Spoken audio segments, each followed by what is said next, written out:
Today we shall reflect on the life of St Mark the Evangelist.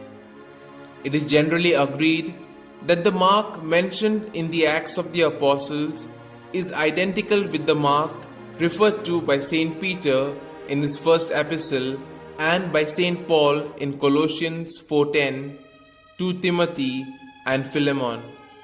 He was the son of Mary, a prominent member of the Christian community at Jerusalem, and an old friend of St. Peter's, in whose house the brethren were accustomed to assemble. We first hear of Mark when Paul and Barnabas take him along to Antioch in the year 46, and then on the first apostolic journey to Cyprus. Here Mark separated himself from Paul and Barnabas and returned to Jerusalem on account of certain disagreements. Paul refused to have Mark as his companion on his second missionary journey. This caused Barnabas also to separate himself from Paul. Paul went on his way, while Barnabas and Mark went once more to Cyprus. But soon after, Mark and Paul resolved their differences and became friends again.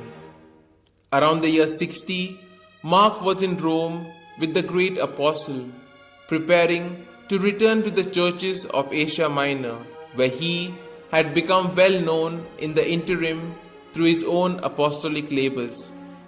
It appears that he also evangelized the region of Aquileia at the northern extremity of the Adriatic, whence the inhabitants fled some 400 years later at Attila's approach and founded the famous lagoon city of Venice.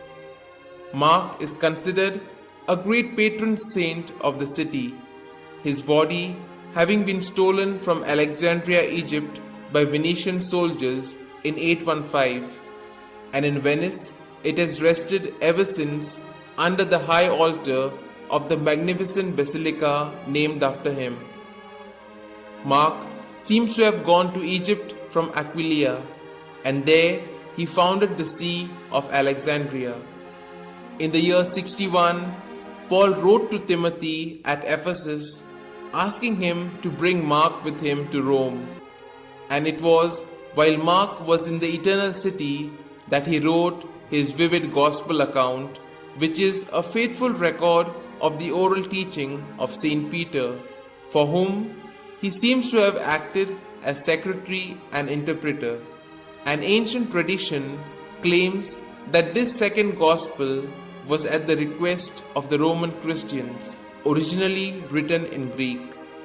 St. Mark is the patron of notaries and is invoked against lightning and hail.